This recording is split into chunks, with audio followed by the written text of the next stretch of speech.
शिल्पा शहर की पढ़ी लिखी और होशियार लड़की है, जिसकी शादी उसके पापा के सालों पुराने वादे की वजह से गांव के विकास से हो जाती है। शिल्पा की सास पुराने ख्यालों की होती है। अरे शहर की हो, इसका मतलब ये नहीं कि जो मन आए करोगी। घर के कुछ नियम है जो तुम्हें भी मानने पड़ेंगे। हाँ। मम्मी, मुझे रीति रिवाज से कोई दिक्कत नहीं है, पर ऐसे नियम जिनका कोई मतलब ना बने, वो तो गलत है। हाय, देखो तो। अरे घर आए एक दिन पूरा नहीं हुआ और सास से जुबान लड़ाना भी शुरू। नहीं हो, बहू हो, अपनी हद में रहना सीख लो। हाँ। इतने में विकास भी वहां आ जाता है। माँ, मुझे लगता है शिल्पा को घर रहने की जगह दुकान चलना चाहिए। इसकी नई चीजों की समझ और सोच हमारे बिजनेस के लिए बहुत अच्छी रहेगी। बेटे की बात सुनकर माँ को बहुत गुस्सा आ जाता है। अच्छा, अरे बीवी के आते ही तेरे तो सुर बदल गए।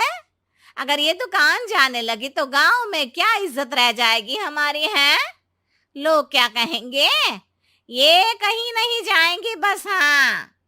माँ के आगे और कुछ बोले बिना विकास वहां से चला जाता है और सास शिल्पा को घर के कामों में लगा देती है। उसी रात विकास और शिल्पा साथ बैठकर बातें कर रहे होते हैं। मम्मी ऐसा क्यों सोचती हैं कि औरतें कुछ नहीं कर सकती, और उन्हें लोगों की इतनी चिंता क्यों है? पापा की डेथ के बाद माँ ने दुकान संभालने की कोशिश की थी, पर लोगों ने उल्टी सीधी बातें सुनाकर उनका आत्मविश्वास इतना गिरा दिया कि वो कुछ कर ही नहीं पाई और सोचने लगी कि शायद औरतें ये सब कर ही नहीं सकती। इसलिए उनसे भी नहीं हुआ। लोगों की यही तो दिक्कत है, उन्हें अपने से ज्यादा दूसरे की जिंदगी में स्वाद आता है। वैसे लोग जिनसे डरते हैं ना, उन्हें ही तोड़ने की कोशिश करते हैं। आप फिक्र मत करो, मम्मी की सोच बदलने का तरीका है मेरे पास। और अगले ही दिन से शिल्पा अपनी सास की सोच बदलने और लोग क्या कहेंगे के डर को खत्म करने की जद्दोजहद में जुट जाती है। मम्मी, आपको पता है, गीता बबीता, अरे जिनके ऊपर दंगल फिल्म भी बनी है, मैं फिल्म बिल में नहीं देखती। हाँ। वो हरियाणा की लड़कियां हैं। दोनों रेसलर हैं। उन्होंने जब ये शुरू किया था ना, तो लोगों ने बहुत बातें बनाई, बुरा भला बोला, मजाक भी बनाया, लेकिन उन्होंने ना किसी की सुनी, ना अपने ऊपर से विश्वास खोया और ना ही हार मानी। और देखो आज किस मुकाम पर है। अरे तो ये सब मुझे क्यों सुना रही है? हाँ। नहीं नहीं, बस ऐसे ही, हमें अपने आसपास की खबरें तो रखनी चाहिए ना। ऐसा कहकर शिल्पा अपनी सास को सोच में डालकर वहां से चली जाती है। अब शिल्पा हर दिन दुनिया के अगेंस्ट अपनी हिम्मत से सक्सेसफुल बनने वाली लड़कियों की कहानी अपनी सास को सुनाने लगती है। इसी तरह कुछ समय बीत जाता है। और माँ, आजकल बहुत चुप चुप रहती हो, सब ठीक तो है ना? बस कुछ सोचती रहती हैं, इसीलिए ज्यादा बोल नहीं पाती। ऐसा क्यों हुआ माँ? कोई दिक्कत है क्या? अरे तेरी पत्नी ही दिक्कत है। है? मैंने क्या किया? अरे रोज मुझे कुछ समझाने के मकसद से एक नई कहानी सुनाती है, पर खुद नहीं जानती कि मुझे सब पहले से पता है। हाँ। तो फिर दिक्कत क्या है माँ? लोग क्या कहेंगे? अरे उनका तो काम ही है कुछ ना कुछ कहना।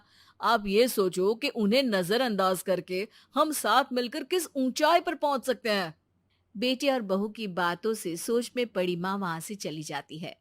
अगली सुबह सबसे पहले तैयार सास आवाज लगाकर बेटे और बहू को बुलाने लगती है। अरे कहाँ सोते पड़े हो दोनों? किसी को घर में कोई काम नहीं है क्या? हाँ। सास की आवाज सुन शिल्पा भागती हुई कमरे से बाहर निकल आती है, जिसके पीछे विकास भी बाहर आ जाता है। मम्मी, आप इतनी सुबह तैयार होकर कहाँ जा रही हैं? अरे किसी नई शुरुआत से पहले भगवान का आशीर्वाद बनता है या नहीं? मैं सीधा दुकान जाऊंगी, तुम काम निपटा कर आ जाना है। सास की बात सुन शिल्पा और विकास खुशी से फूले नहीं समाते। ये हुई ना मेरी माँ वाली बात। पूरा परिवार मिलकर दुकान पर काम करने लगता है, जिसमें विकास और उसकी माँ दुकान संभालते हैं, तो शिल्पा काम को ऑनलाइन डाल शहर और इंटरनेट का काम संभालने लगती है, जिसे देख गांव में लोगों के बीच गॉसिप शुरू होते देर नहीं लगती। और क्या विकास भाई, अकेले काम संभल नहीं रहा था तो नौकर रख लेते, और तो को यहाँ लाने की क्या जरूरत थी। इन्हें घर में जो काम बोलो वो तो सही से करती नहीं, यहाँ आकर तो तुम्हें डुबा ही देंगी।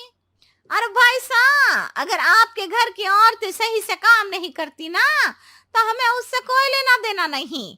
यहाँ आपकी पंचायत के लिए किसी के पास समय नहीं है। हाँ, करारा जवाब सुन बातें सुनाने आए लोग मुंह लटकाए उल्टे पैर वापस चले जाते हैं। वाह मम्मी, ये तो अब दोबारा कभी भूल कर भी यहाँ नहीं आएंगे। I am so proud of you. अरे बहुत हुआ, हाँ काम पर लगो चलो। तीनों आपस में काम बांटकर अपने अपने काम पर लग जाते हैं। इसी तरह दिनों के साथ महीने बीतते हैं, जिसमें शिल्पा की पढ़ाई, विकास की मार्केट स्किल और सास की फाइनेंशियल मैनेजमेंट से उनकी दुकान बहुत अच्छा बड़ा बिजनेस बन जाता है, जो गांव के साथ साथ शहर में भी अच्छा खासा मशहूर हो जाता है। अरे सच ही कहते थे तुम दोनों, लोगों का तो काम ही होता है कहना। अब हमें सुनना है या नजरअंदाज करना है वो तो हमारे ऊपर है। हाँ, आपकी शुरुआत में गालियां और आसमान छूने पर तालियां, ऐसे लोगों का तो काम ही है पलटना। इनकी बातों से हमें कभी अपनी राह बदलनी नहीं चाहिए, बल्कि अगर बातें बन रही है तो समझ जाओ कि रास्ता सही है। अरे बिद्दू, आज घर में बहुत काम है, आज तुझे स्कूल जाने की जरूरत नहीं है। लेकिन दादी, आज तो स्कूल में मेरा टेस्ट है। अरे एक दिन स्कूल नहीं जाएगी तो ऐसी कौन सी तेरी कलेक्टर की पढ़ाई छूट जाएगी। वैसे भी मैं देख रही हूँ आजकल तो बड़ी ढीठ हो गई है। अपनी दादी की बातें सुनकर बिंदु नाराज हो जाती है। तभी उसकी माँ कहती है, अरे बिंदु, इतनी छोटी बात पे मुंह फुलाने की क्या जरूरत है। दादी बिल्कुल सही कह रही हैं। लड़कियों को तो घर के काम काज सीखना चाहिए।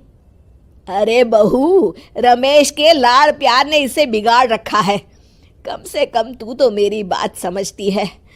अच्छा, मेरी पूजा का समय हो गया है, मैं पूजा करने जा रही हूँ।